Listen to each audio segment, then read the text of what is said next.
अस्सलाम वालेकुम नाज़रीन, आज़ाद स्टूडियो की स्पीड न्यूज़ में आपका खैर मक़दम है।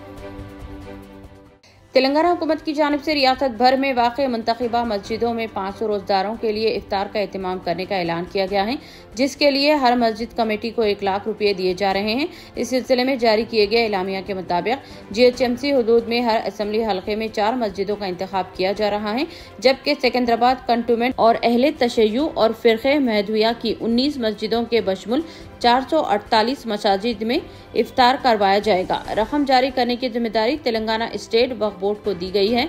तवक्को है कि 25 मार्च को चीफ मिनिस्टर की दावत इफ्तार के दिन मसाजिद में इफ्तार का एहतमाम किया जाएगा। चीफ मिनिस्टर रेवंत रेड्डी की जानिब से दावत इफ्तार का 25 मार्च को लाल बहादुर स्टेडियम में एहतमाम किया जाएगा।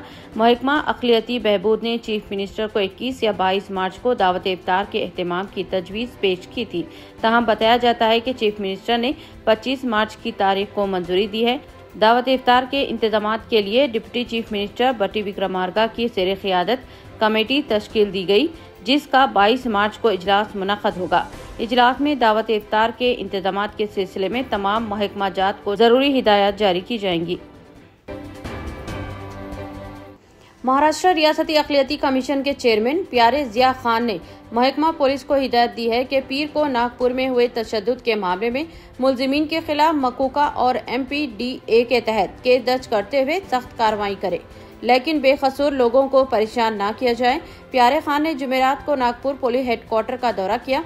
उन्होंने नागपुर तशद्दुद वाक़े के सिलसिले में महकमा पुलिस और जिले इंतजामिया के साथ जायजा मीटिंग की। नागपुर के जिले कलेक्टर, पुलिस कमिश्नर, अक़लियती कमीशन के vice chairman Ravindra Kumar Singhal, commission के अरकान और जिले इंतजामिया के आला अफसरान मौजूद थे।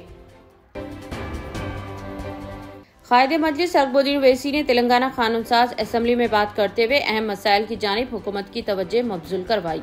अकबरुद्दीन ओवैसी ने वक्फ बोर्ड की बदउनवानियों के सिलसिले में की गई CBCID इंक्वायरी रिपोर्ट को मंजर आम पर लाने का मुतालबा किया। आलेर एनकाउंटर पर की गई इंक्वायरी की तफसीलात देने का मुतालबा किया। साथ ही उन्होंने मुस्तहिक़ीन में राशन कार्ड्स जारी करने के अमल को यकीनी बनाने की भी गुजारिश की। वज़ीर श्रीधर बाबू ने अकबरुद्दीन ओवैसी के सवालात पर ऐवान को तयक़्क़ुन दिया कि वो इस सिलसिले में जरूरी कार्रवाई करेंगे। तेलंगाना का कुल जमाती वफद चीफ मिनिस्टर रेवंत रेड्डी की क़ियादत में अनक़रीब दिल्ली का दौरा करेगा, जहां वज़ीर आज़म नरेंद्र मोदी से मुलाकात करते हुए 42% BC तहफ़्फ़ुज़ात को पार्लियामेंट से मंजूर की दरख्वास्त की जाएगी। तेलंगाना हुकूमत ने BC तबक़ात को 42% तहफ़्फ़ुज़ात फराहम करते हुए असम्बली में बिल मंजूर किया है। SC ज़ुमराबंदी के हक़ में अलहदा बिल मंजूर किया गया है। दोनों बिल्स पर अमल आवारी के लिए पार्लियामेंट की मंजूरी जरूरी है। चीफ मिनिस्टर रेवंत रेड्डी ने तेलंगाना की तमाम अहम सियासी पार्टियों के कायदीन के साथ वज़ीर आज़म से मुलाकात का फैसला किया है। वज़ीर आज़म से मुलाकात का वक्त तलब करते हुए मकतूब रवाना किया गया। मुल्क के मुख्तलिफ हालात पर तशवीश का इजहार करते हुए all India Congress committee minority department के चेयरमैन और रुकने राज्यसभा इमरान प्रतापगढ़ी ने कहा है कि नफरत की उम्र बहुत छोटी होती है, ये शिकस्त से 2-4 होगी और मोहब्बत फतहयाब होगी। ये बात उन्होंने अपनी रिहाइशगाह पर मुनाकिदा मीडिया के इफ्तार पार्टी से गैर रस्मी बातचीत करते हुए कही। उन्होंने नागपुर में होने वाली हालिया फसाद के पस मंजर में कहा कि इस सिलसिले में वहाँ के रहनुमा उजरा किस तरह के बयानात दे रहे थे, ये सबको पता है। उन्होंने कहा कि बेगुनाहों को गिरफ्तार करने से बेहतर है कि खातियों को सजा दी जाए। उन्होंने कहा कि इस सिलसिले में पहले से इश्तियाल अंगेज बयानात दिए जा रहे थे, इस पर कोई कार्रवाई नहीं की गई और मामले को बिगड़ने दिया गया। उन्होंने कहा कि उजरा और रहनुमाओं के इश्तियाल अंगेज बयानात को वो पार्लियामेंट में उठाएंगे और बीजेपी के सदस्य से पूछेंगे, क्या आप या दीगर लीडर अपने घर से ऐसे बयान सुन सकते हैं या मुहज़्ज़ब समाज इसे सुन सकता है। कमिश्नर पुलिस हैदराबाद CB आनंद IPS ने यंग इंडिया पुलिस स्कूल में दाखिलों के लिए मुनाकिदा कुरान अंदाजी तकरीब में शिरकत करते हुए अव्वल जमात से पंजुम जमात तक के तलबा के लिए कुरान अंदाजी करते हुए तलबा के वालिदीन को एडमिशन लेटर हवाले किए। वाज़ेह है कि हर क्लास में 40 नशिस्तें हैं, जबकि 50% एडमिशन पुलिस एहलकारों के बच्चों के लिए मुख्तस है। माची रिबुला रंगारेड्डी में कायम किया गया है, जिसका आगाज चीफ मिनिस्टर रेवंत रेड्डी ने किया था। रमजान मुबारक के तीसरे दहे के आगाज के साथ ही हैदराबाद में खरीदारी की सरगर्मियों में इजाफा हो चुका है। रमजान की खरीदारी से मुताल्लिक अवामी जुनून का फायदा उठाते हुए जाली करेंसी नोटों के जरिए धोखाधड़ी का चलन आम होता जा रहा है। गुज़िश्ता दिनों कई शिकायत मौसूल हुई हैं कि रमजान की शॉपिंग के मौके पर सड़क और फुटपाथ पर कारोबार करने वाले ताजरीन अवाम को जाली करेंसी नोट हवाला कर रहे हैं। शॉपिंग की गड़बड़ में लोग इस बात का पता चलाने से खासी रहते हैं कि आया नोट असली है या जाली।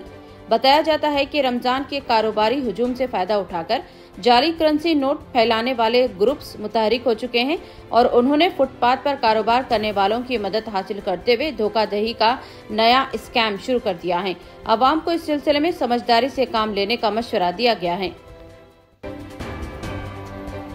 महबूबनगर शहर से ताल्लुक रखने वाले 5 अफराद जो मस्जिदों के तोहरे लेने के लिए मुंबई गए थे, वापसी के दौरान जहीराबाद हाईवे पर एक अलमनाक सड़क हादसे का शिकार हो गए।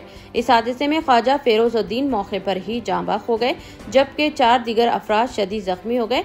ये अफराद सहरी के बाद महबूबनगर के लिए रवाना हुए थे कि रास्ते में जहीराबाद हाईवे पर इनकी कार बेकाबू होकर डिवाइडर से टकरा गई। हादसे के नतीजे में गाड़ी बुरी तरह मुतासिर हुई और जख्मियों को फौरी तौर पर हैदराबाद के उस्मानिया हॉस्पिटल मुंतकिल किया गया और एक केस भी दर्ज किया गया।